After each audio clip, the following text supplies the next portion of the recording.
I know I'm supposed to be on vacation, but the banned and restricted announcement is out, so excuse the background while I record on my phone that I'm not really supposed to be using at all. But we're here to talk about the Violent Outburst ban, and you've seen it on the screen here. You've probably seen the announcement at this point. There's not really many other changes to the other format. The Vintage one is actually really interesting because I'm now learning that Ponder was restricted in Vintage, so hooray to that, I guess.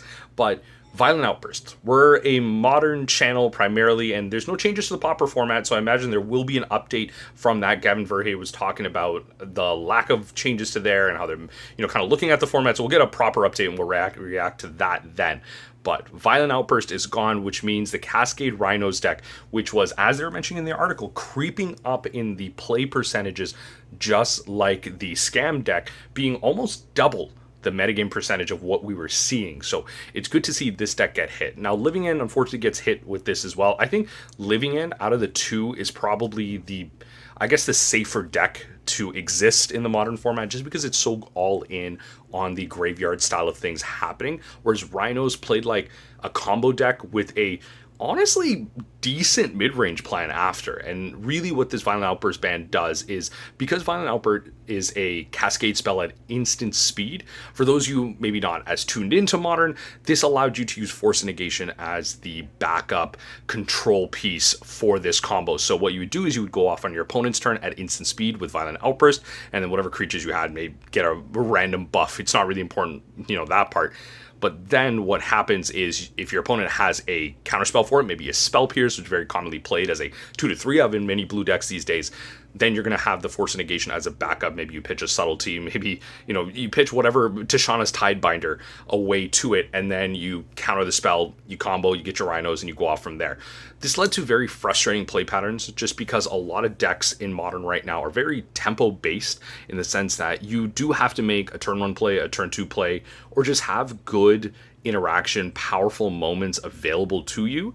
And so that didn't really lend to decks having multiple pieces of interaction up for this combo deck. I think, honestly, Mill was probably one of the few decks that could have that, where they might have Surgical plus a Spell Pierce, Drown plus a Spell Pierce, or whatever it might be. And that's one of the few decks that we're going to talk about later in this video as to where that deck stands. But right now, with that Force Negation interaction being gone, the other options that we have right now, one of them being Ardent Plea, and that card right now is probably going to be the safer replacement to Violent Outburst, and that's if the Cascade decks really have a home.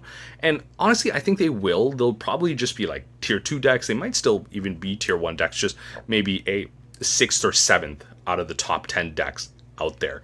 And they'll just be really easy to answer, because you have decks like Is It Murktide that have Counterspell, that have Spell Pierce, that have Flusterstorm, and all these spells to interact with. And so it'll be kept down a lot more, and their main board will be cleaned up. You don't have to play Force and Negation, especially for the Living End deck. That's going to be a big boost for them. And they obviously could still play Force and Negation. Subtlety is still an option as well, but you just won't see it as often. And so I think this will actually be a net positive for the Living End deck in many ways, in that sense, where they could play one more set of Cyclers, which would be a big boost to them. But the Rhinos deck definitely will be seeing a big shift down. We might even see decks just honestly running maybe like 6 Cascaders and then just a couple of Rhinos, and then just playing a full mid-range plan. With the Domain decks running around with Leyline and Guild Pact, it might just be better to be running a 5-color deck with that in mind and playing that mid-range plan, that aggro plan. And right now, really the winners are going to be the Amulet Titan decks and Tron decks.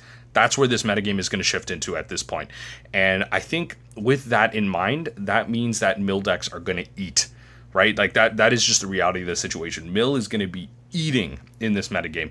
The Murktide matchup actually isn't that terrible. The Amulet and Tron matchup are obviously amazing. The Yogg matchup right now is, I think, negative. Honestly, I think it's less than 50% for Mill, but it's fine, because I think the majority of the better matchups for the deck itself are going to be rising in popularity.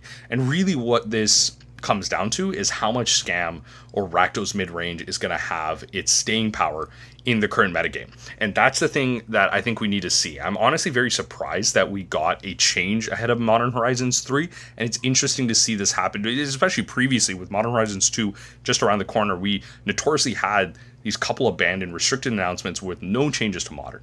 And so we saw these like oppressive cards, just have their staying power there, but it's good to see that Wizards of the Coast is looking to make these changes proactively, make sure the Modern format is still being played, especially with a lot of concerns around the Universes Beyond stuff happening and the legality on Moto. And we'll see what happens with Assassin's Creed, and that's a whole other video. But Violent Outburst going is great. This is a great step forward. I do think there are some potential other changes that need to happen as well.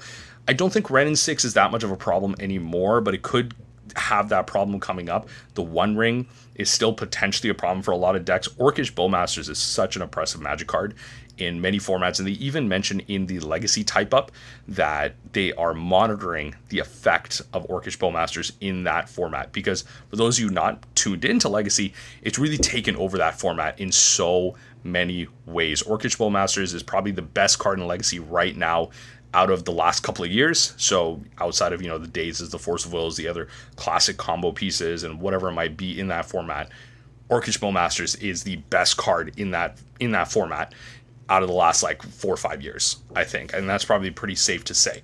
And in terms of just touching on the vintage stuff again, as I mentioned in the beginning of the video, I did not know Ponder was restricted. I guess, and they cited reasons for workshops and Luros and these other decks just being at the top, so they wanted to give a big boost to spell-based combo decks. And, I think that's great. There's a lot of people whose playsets of Ponder will be growing up. I guess Ponder will now be that much more expensive, but not much, because how many people are playing Vintage and Paper?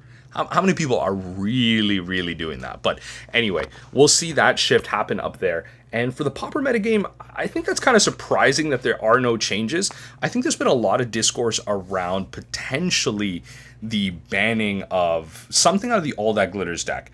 And my fear is that they ban something like Myr Enforcer, but I also say that's my fear, but I think it's completely unfounded, because I will give credit to the Pauper panel where it's due. I think they're very smart individuals. They've played the format a lot, and they will not make a ban like that, banning out a staple.